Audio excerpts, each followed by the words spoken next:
What's going on, everybody? RJ Ochoa here from SB Nation's bloggingtheboys.com. Hope all is well wherever you are. Hope you're happy, safe, healthy, and that you're excited because the regular season begins 2 weeks from today for the Cowboys, for our Cowboys, for America's team, however you want to put it. We are so close to real, actual football that counts as far as the standings are concerned. And we're, of course, going to have you covered throughout it all this season here at Blogging the Boys. We are on the march to 30,000 subscribers as a YouTube channel. So if you haven't yet, please subscribe. Please like the video. Please tell a friend. Please do all those wonderful things. If you like what I do, you want to be a part of conversations that I have on the internet about the Cowboys, you can hit me up on Twitter, Instagram, or Threads at RJ Ochoa. TikTok, RJ.Ochoa. If email is more your thing, you want to pretend it's 2002, that's cool with me, RJ.Ochoa at SBNation.com, or you can leave a comment down below, and I will do my very best to get to those all the time. Now, it is 2 weeks until kickoff for me as I record this video. It's possible, obviously, you're watching this sometime later. At the moment, it is 1:04 p.m. Central Standard Time on Sunday, August the 25th. And we're here one day after the Cowboys preseason finale against the Chargers. By the way, you can check out my post-game discussion and analysis here on the channel. But we're here one day later because this is something I'm doing this year. I do it as a video, as an article, as a social post, day after thoughts, which is exactly what it sounds like. Thoughts after we've had a night to sleep on things, after we've had some time to calm down. It's been an interesting exercise to do so far just throughout the preseason. I think that the calming down portion of the kind of purpose of this will be more apt once we get to the regular season and games that do matter. But that being said, we're here for day after thoughts following the preseason finale against the Chargers. And what I will say is this is going to be a little bit different than the previous two installments. Against the Rams and against the Raiders, we kind of looked at the game and players, specifically just focused on that game. But the preseason is over now. The training camp, kind of in a general sense is effectively over.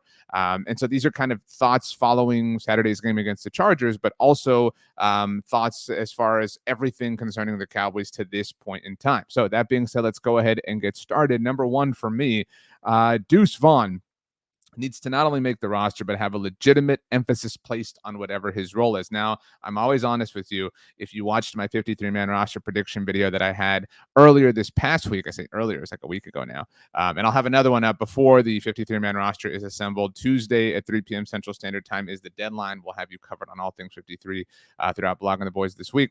I left Deuce off my roster. Now, sometimes if you've never put one together for fun or whatever, you have to kind of play the game, right? Like you're not necessarily putting together a 53-man roster that you want. You're kind of trying to predict the 53-man roster. You're trying to guess and therefore trying to play the game based off of the tendencies that the Cowboys have. And I just haven't bought to this point that the Cowboys would carry Deuce Vaughn. That was why I left him off. That being said, I think we've seen enough now. I have him on my 53-man roster, which is under construction at the moment. It'll be out soon enough. Like I said, it's going to be a lot of content over the next couple of days and next couple of months. Welcome to the season, everybody. But you can't just carry him. That's the thing. Like, you can't just carry him on the roster and feel satisfied. He offers something different. And I don't mean that in a hyperbolic way, like, oh my gosh, he can change the world. But he offers something very different. And if you're going to carry him on the roster, do it the right way. Find a way to properly and uniquely utilize Deuce Vaughn. That is the goal. That is the purpose. You have to find a way. He offers you a different cut, no pun intended, than Zeke Elliott, than Rico Dowdle, then whoever the other running back is. If you carry another one, if it's Malik Davis, if it's Royce Freeman, then Hunter Lipke, obviously not necessarily, absorbing a bunch of touches and carries. You have to find a way to utilize Deuce Vaughn. You have to. If you're trying to be the best, most dynamic, most diverse possible offense than you can be, you have to find a tried and true, unique way to utilize Deuce Vaughn. Those are my 2 cents. The joke I made on the postgame, that's my Deuce. Therefore, I've offered it Deuce Vaughn. Number 2 for me. This draft class looks very promising through the preseason. And I know that we've been hurt is maybe the best way to put this, right? We've put our trust and our faith in a lot of Cowboys draft picks over the years only to be burned. A year ago, we thought Deuce was going to light things up as a rookie. And obviously that didn't happen. And some of that isn't Deuce's fault, whatever. But if we look at the draft class as it currently stands, it's very, very possible the Cowboys have a group that can be, filled with legit contributors. And look, people go back to the Dirty Dozen in 2005, and you don't have to be that to be an A-plus level draft class. I thought, and honestly, you don't also have to have dudes that ultimately wind up in the Ring of Honor to be a successful draft class. If you get legitimate production from a draft class throughout the course of their rookie contracts, that's an A-plus for me. And I look back on 2016, that's a class that we don't talk about a ton.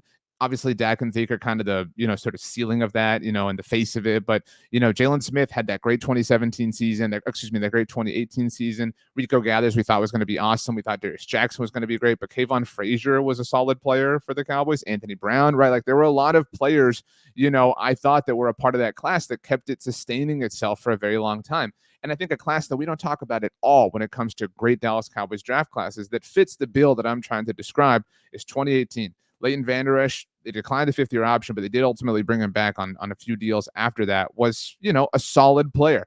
Obviously, Connor Williams left after his rookie contract, but he was a solid player for the life of his rookie deal. Same goes for Michael Gallup, who was a third-round pick that year. Dalton Schultz, Dorrance Armstrong. I mean, that class, Cedric Wilson, that class was wonderful for the Dallas Cowboys. If you told me that this year's class wound up being that, I would take that and run with it. Now, we obviously have higher expectations and bigger goals for this particular draft class. Tyler Guyton looks like the truth at left tackle.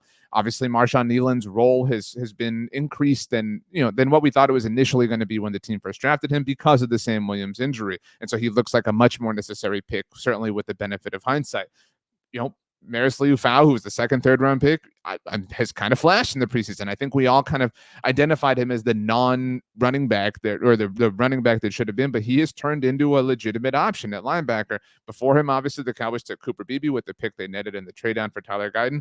I mean, if we're talking about the first 100 picks the Cowboys made, they've got two dudes who are going to start for them Sunday, but 2 Sundays from now in week 1 in the opener against the Cleveland Browns. That is huge. Kalen Carson, a name obviously that has popped so far throughout this process. Ryan Flournoy has finally started to kind of come along in his own right. I mean, this class looks like it has potential to really deliver throughout the course of those rookie contracts, which again is the primary goal. Would I love it if they all signed long-term deals? Yes, but I don't expect the Cowboys, obviously, to offer long-term deals to anybody ever in the future of the franchise ever again. So I can't go down that road quite yet. But you get my point. And I'm very excited about what we have seen so far from this rookie draft class. And I'm very excited what they can potentially offer throughout the course of their rookie years, because they look not just like promising players, but like players who can contribute right now, right away. And for some of them, that is a requirement, like Tyler Guyton, like Cooper Beebe, potentially like Marshawn Nealon, potentially like Kalen Carson, what with the Deron Bland news. So good job by the Cowboys scouting department. They deserve all the credit in the world. So always keeping one eye on Twitter. I've got my other monitor over here. That's why I'm always looking over here. And I'm keeping an eye on Twitter because of point number 3, basically. And I told you that this was going to be day after thoughts relative to kind of everything in terms of how we've gotten here. And this isn't necessarily about the game, because we talked about Deuce Vaughn had a great game against the Chargers. We talked about the rookie draft class. Ryan Flournoy had a great game against the Chargers. This is about kind of the totality of the Dallas Cowboys to this point in time. It is unbelievable. We are at this point without any major extensions signed, is what I wrote. It is Sunday, August the 25th, and there are still no extensions for Dak Prescott, CeeDee Lamb, Micah Parsons. You can feel however you want about Dak Prescott, right? The point I have made, that I have written, that I have talked about, that I have put on graphics on Instagram, whatever, is assume with me, if you're one of these people who does, because if you're somebody who wants Dak Prescott signed, you're obviously frustrated, right? But if you're somebody who's ready to move on, I'm fine. Agree to disagree. Okay, we have understood that we think different things here. If you're somebody who thinks that if they sign him at some point now, right? Just again, for assuming here, if they sign him, you agree that it will cost more than it would have costed if they had been proactive about this, right? If you're somebody who's ready to move on, and I told you, and I came back from the future, whatever, I had the power to travel through time. I've got the DeLorean, 88 miles per hour, 1.21 gigawatts, baby. All right. If you could have had him for 55 a year, and you're going to have to get him for 60 million a year, aren't you feeling like, well, I wish this weren't the case, but I would have rather had him at 55 a year as opposed to 60 a year, right? You definitely feel that way, right? Like you want the lowest possible price possible. That is undeniable. We can all agree on that, right? As much as we want each of these players, and I mean every player for the Cowboys, every player in the NFL, I want all players to get the bag always. But if we're talking about the best possible thing for the team, it is always to pay the fewest amount of dollars possible.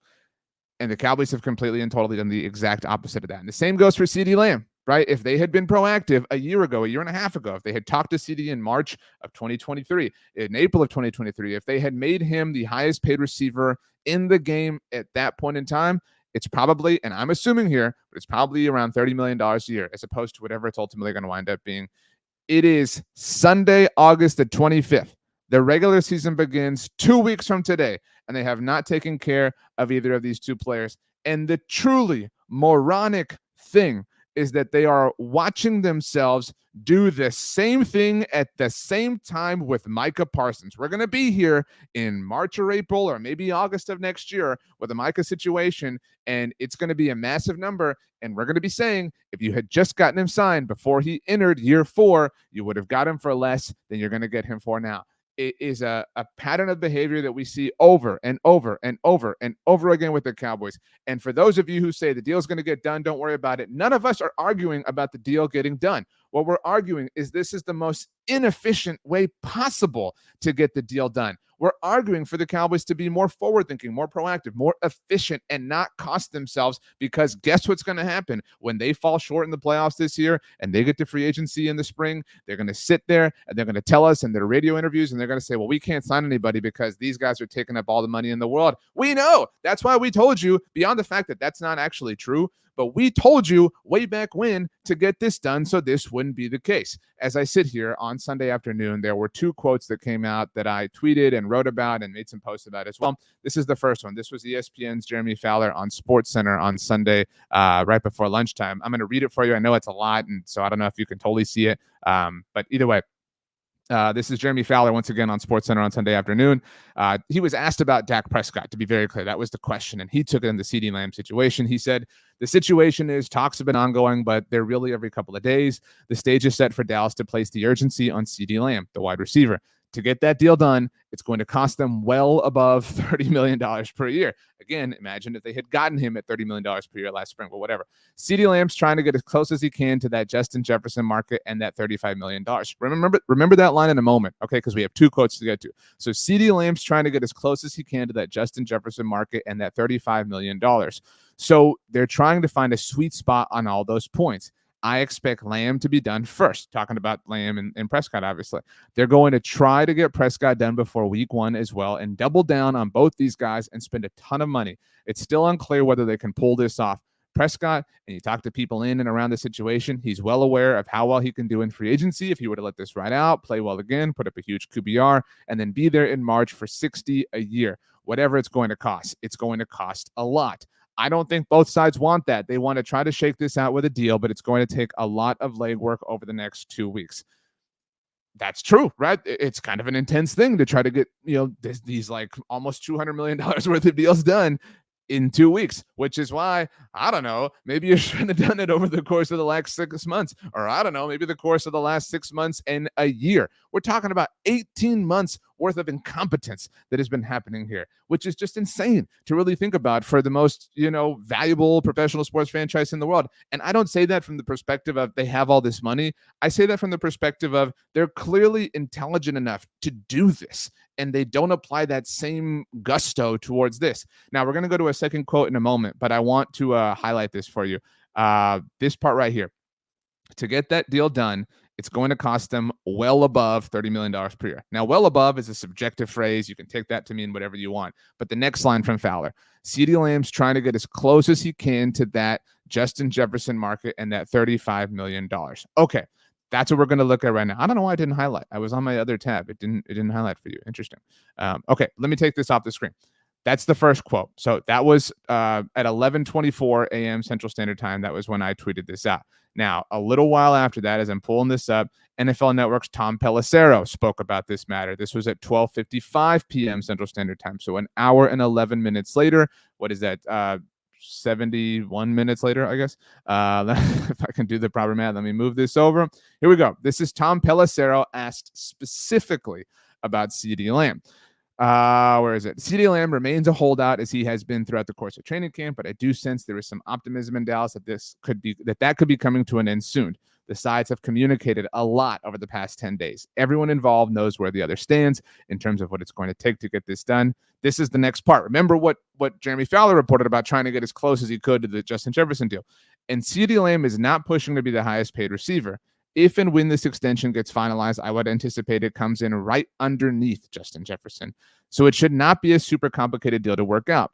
Having said that, the Cowboys historically, certainly in recent years, have moved slowly on a lot of these types of deals.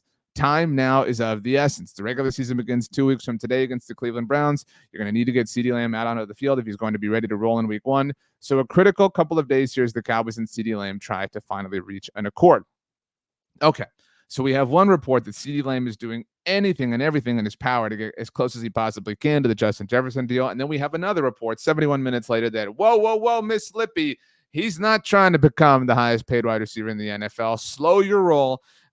Either way, whatever insider you prefer, because people like different insiders for whatever reason. Whatever insider you prefer, whether it's Tom Pelissero or Jeremy Fowler or Adam Schefter, they all have said in their own ways over the last 6 months, actually over the last, whatever it's been now, like 82, 83 days in the post Justin Jefferson deal world, they all have said this should not be complicated. This should be simple, right? Especially if you do believe that it's going to come in somewhere south of Justin Jefferson, then what is taking so long? We know that deal, right? Why can't like copy paste, baby? Like, what is taking so long? You have costed yourselves to the point that it is now kind of a serious question, not totally, but somewhat, whether or not he should play in week 1, whether or not he's going to be able to play in week 1. Obviously, he's been training, and I don't doubt CeeDee Lamb's work ethic in any way, shape, or form.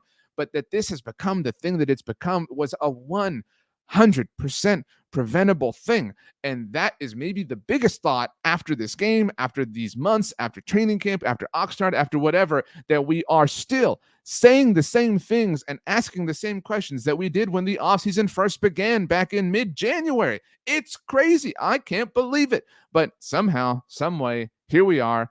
We did something to deserve this, and I don't know exactly what it was. Wow. If you haven't yet, please subscribe here to the Blog of the Boys YouTube channel. On the march to 30,000 subscribers, we can get there because of you. I can't believe so many of you subscribe to us. I'm super thankful. I just can't even tell you how much it means to me. We're 2 weeks away from the regular season beginning, and this is just the best time of year. Obviously, it's got the best food, the best holidays, all this wonderful stuff that we're going to experience throughout the course of this regular season. And it is not lost on me that you give us the greatest thing that you have, the greatest resource and asset that you have in your life, and that is time. And I promise you, I pledge to you that I will continue to earn that time by working hard, by giving you the content that you deserve. That is our goal, quite literally our job here at Blogging the Boys, and I take it very, very, very seriously. So if you haven't, please follow me on social media. You see how to do so right there. As noted, the Cowboys have to be down to their final 53-man roster by Tuesday at 3 p.m. Central Standard Time. Between now and then, you'll get one more 53-man roster prediction from me as in terms of a video. We'll have an article available at bloggingtheboys.com where you can see mine as well as my colleagues at Blogging the Boys. We have a very special guest that is supposed to stop by this week. I don't want to say who. I don't want to say what. These things are always tentative and could change, but we have a very special guest, so we'll post that conversation for you as well. But yeah, I hope you have a great rest of your weekend. I hope you enjoy whatever you got going on. And I hope to hear your thoughts one day after the Cowboys lost to the Chargers. With all that being said, thanks so much for hanging out, everybody. And yeah, let's go ahead and get out. We'll see you next time.